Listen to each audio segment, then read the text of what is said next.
I think most people will understand this is gray matter or gray hair assistance. That's very important. HBV, though, is different. It's got the KBA behind it. Back to that big pinwheel of programs, we can put in walking around money, $75K to $250K in proof of concept money. We can invest, we can match SBIRs. We can invest directly, convertible notes or direct equity investments. We have net operating loss funds. We can put them into incubators. We can match R&D inside an academic institution. The KBA's role here, though, is on the first order to identify the highest prospect companies we can and then de-risk them. And so from a public policy perspective, and I'm reminded that one of your gubernatorial candidates will be here after me, but from a public policy perspective, that's a really good role for an organization like the KBA.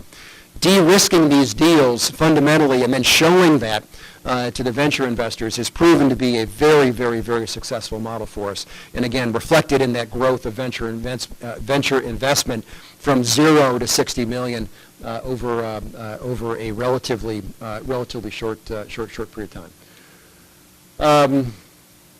So on the venture side, again, one fund, really more of an outpost in the state.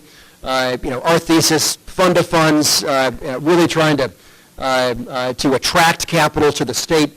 We have committed to invest in 8 venture capital funds. These are probably household names for many of you. MPM, we just closed on them. This is the single largest bioscience venture fund in the world, $2 billion under management. They just they just opened their office in Kansas. Open Prairie from Illinois, which again, my guess is you know them. Another one you would know from the Indiana one is Midpoint or Endpoint, now called Cultivian. These are funds, though, that are nationally regarded, very well respected, but invest in early stage companies in our clusters. If they don't invest in our clusters, we didn't commit any money to them. Very important point. 3 of the 8 have now established offices in Kansas, and I'm pleased to say that we've gotten 2 investments to date out of them. Again, sort of thinking about how this works. How is this different from what other states are doing? There's no geographic restriction here. We didn't require these funds to actually invest in Kansas. I'll say that very slowly. There's no restriction whatsoever. The bet is that Heartland BioVentures can present or develop and present credible investment opportunities to these venture funds that will effectively be superior to and command more capital than whatever they would have gotten from some other region. And in every discussion we've had with venture investors, they view Heartland BioVentures as the absolute critical reason that they're actually setting up an office in Kansas. It's not because we're giving them $5 million. They want to generate a return, of course, but having an entity like that is really essential. So I think most people know how the fund of fund works, but there's the $50 million funds. There's the funds that we're investing. 2 are later stage. The rest are earlier stage. And of course, the benefits we think we get out of it are pretty extreme. I'll also just tell you, candidly, we had some really good luck. The total amount going from institutions and pension funds and all of that into venture funds has really dried up. And so it was pretty easy for us to get into some, quite literally some of the best venture funds in the country during this time. And this will... Oh yeah, the animation. So, looking forward, we'll commit $55 million through these programmatic vehicles, again, from that funding mechanism. These are the major areas that I think I've discussed, most of them, again, on the research side, the scholars, the business assistant stuff, the commercialization, and really expanding on the corridor, which we think is really going to be a big opportunity for us. If I had some closing thoughts, I come back to sort of a fundamental equation, which is, sometimes your approach actually abets, in our opinion, in every case, our approach abets the outcome. But key to it is the funding mechanism actually allows us to do the strategy that's gotten to the point where we are. It's given us the flexibility. It's given us, I think, the the non-political element, and I think we've been extremely fortunate for that. It's important for the biosciences. This is very long-term stuff. It's not just the biosciences, any technology, any economic development activity, but the biosciences in particular. I mean, it can take $1 billion in 10 years to take a drug to market.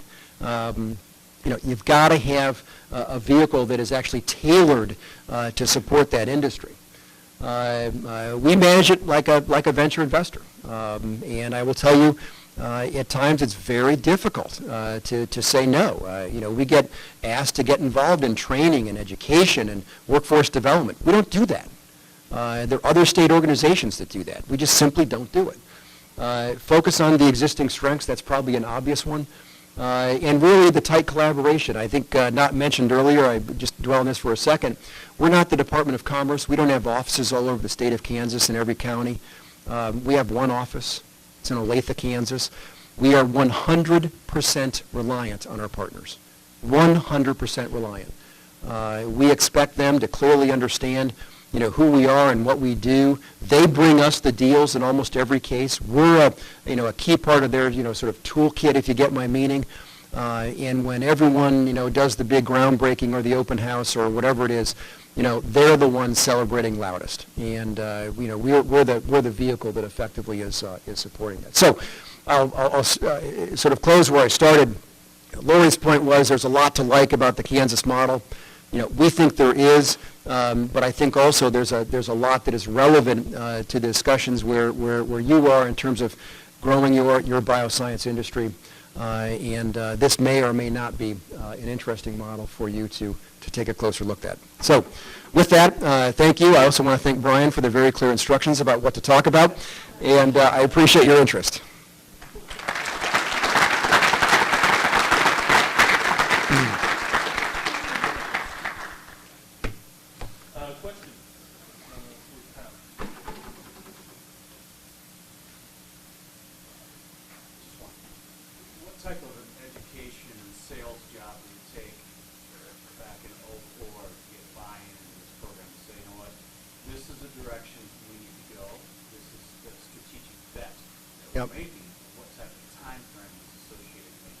This is an excellent question, and I apologize if I didn't really address it. The articulation of the KBA started 10 years prior to 2004. It started in a way that, unfortunately, and I'm really getting into the weeds here, but I think you'll appreciate the story. Kansas has another organization called the Kansas Technology Enterprise Corporation, or K-Tech. Not sure if anyone knows anything about K-Tech, but it does technology-based economic development. They wanted to effectively do this, and it really became about, do we want to grow K-Tech's mission? And the idea was, no, let's keep them focused on this, and it never got done. In 2004, I think that came up by a series of really inspirational leaders, and at that point it was clear it wasn't going to K-Tech, it was going to be an independent authority. The state was flush with money at that point. And it made an awful lot of sense in the context of the diversification of the economy. The sales pitch really was a series of what were called prosperity summits that were held throughout 2002 and 2003.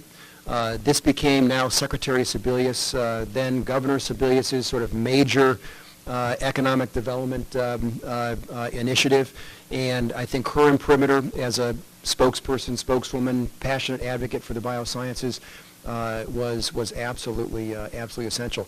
Universities got on once they realized this was not going to be just about commercialization, that research really was important. The KBA Act, KEGA, the Kansas Economic Growth Act, actually rolled together about 7 different acts, 4 of which were actually drafted by the universities. And the negotiation that led to KEGA was that this entity will fund both research and commercialization, and I think people have really bought into it. If there's a devil on the downside, the devil on the downside is Kansas is a very big state with the population centered in mostly the eastern 1/3. So bioscience industry growth in the western 2/3 of the state has proven to be extremely difficult.